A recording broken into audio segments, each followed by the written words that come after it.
Maverick traders, welcome out to your currency recap for January 27th. Corey here with you. We're going to go through markets. We're going to talk about meaningful news. We're going to talk about where, well, today, DeepSeek and this AI revolution, what does that mean for markets going forward? And we're going to highlight the very best Forex or cryptocurrency trades out there. Disclaimer. This video was created for professional Forex and crypto traders. Maverick Currencies is a proprietary trading firm that employs professional traders around the world. Our traders trade firm capital and keep 70 to 80% of profits they generate. All trades and analysis in this video are for professional traders only. If you are interested in becoming a professional Forex and currency trader for Maverick, click the apply button in the video description. Let's break down what happened today. So today was what you would really consider to be a risk-off environment. We saw so many things falling off. DeepSeek was the disruptor. This China AI story has basically come out over the weekend. Now, people knew about it, but the release of this new AI, it was the #1 download today, taking the place of ChatGPT, a true disruptor.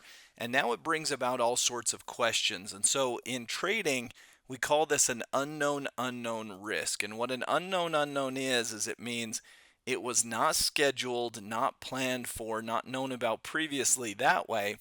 And then all of the questions as to what are the impacts and what does this mean? And for the US, it means, well, does China now truly battle the US for AI dominance?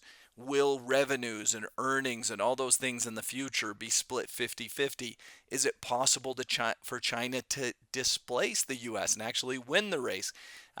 Do other countries get their AI products and technology from China and other sources for years to come? Obviously, a stock like Nvidia down 17%. This kind of speaks to an added element of risk to U.S. corporations. That is, A, do these companies have NVIDIA chips in China, which would be illegal, and how did they get them? And if NVIDIA is doing sales and doing things under the table, that's an added risk.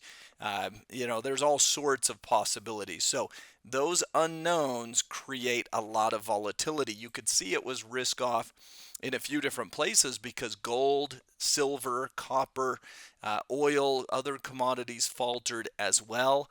So people were selling first and asking questions later. We also have a Fed meeting out this Wednesday, so plenty to trade and should be a good volatile week.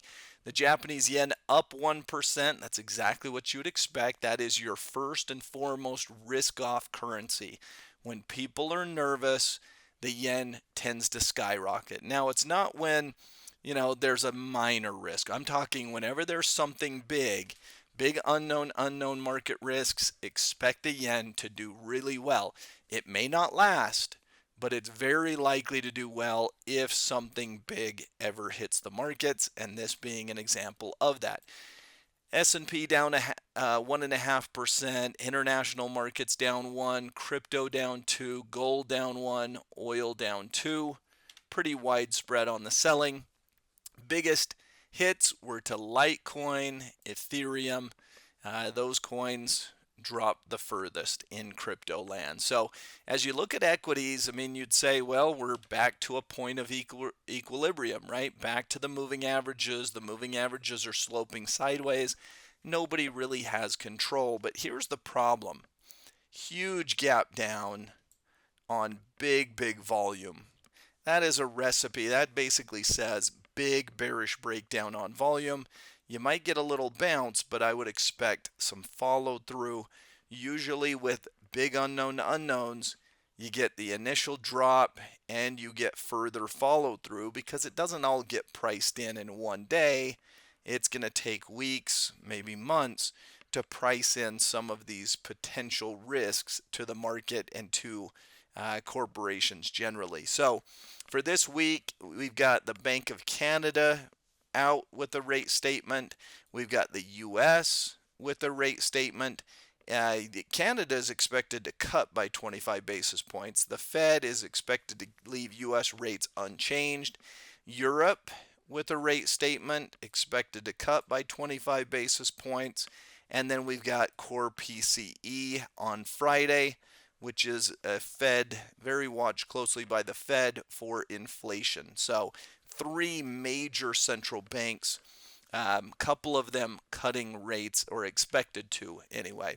As we look at velocity, here's how we divide it up. You kind of ignore anything here in the middle that lacks velocity, and then you play the outer wings. So CAD and US dollar on the downside, Japanese yen and British pound on the upside. I would really say the British pound is the only one that has the true velocity that really looks fantastic. These others are on the cusp. If the yen can turn back up, if the CAD and US dollar can turn back down in the very short term, I'm talking in the next few hours, then they will be fantastic trades as well. But it's basically those four.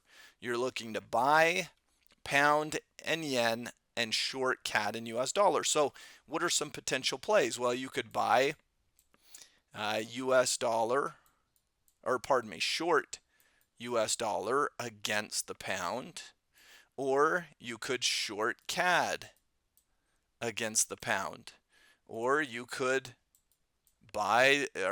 short the US dollar against the yen, or you could short the CAD against the yen. So you're shorting USD.JPY or CAD.JPY, or essentially those trades. You can pair this one or those ones and so forth. Now, let's look at some charts here. So pound, like I said, is clearly the strongest. RSI above 50, which is bullish, upward sloping, on a buy signal, upward slope. Nice little high base here, but it has every bit working for it. So British pound, like we said, you're long. Make sure in your pair you're going long British pound. Japanese yen, we want to be long if it gives a setup. Like I said, it's not ready. Pound is the one that's ready right here, right now. The rest of these, the yen turned over a little bit in the short term, but if it just chops here for another candle or two and then turns up, upward slope, this would turn right back up, buy signal, check, and you'd be back to bullish mode. So yen is right on the cusp of a nice buy setup. And then on the short side, like I said, CAD and the Canadian dollar, US dollar, they look very similar. On a sell signal, downward slope. But are they ready right here, right now? Maybe, but we'd like to see them roll over. If they roll over in the here and now, you could short CAD and or short the US dollar as potential plays. So this DeepSeek AI, look, it has potential to really push us into a risk-off market environment. Continue to trade that velocity. Have a great week, and we will see you next time. Goodbye, everyone.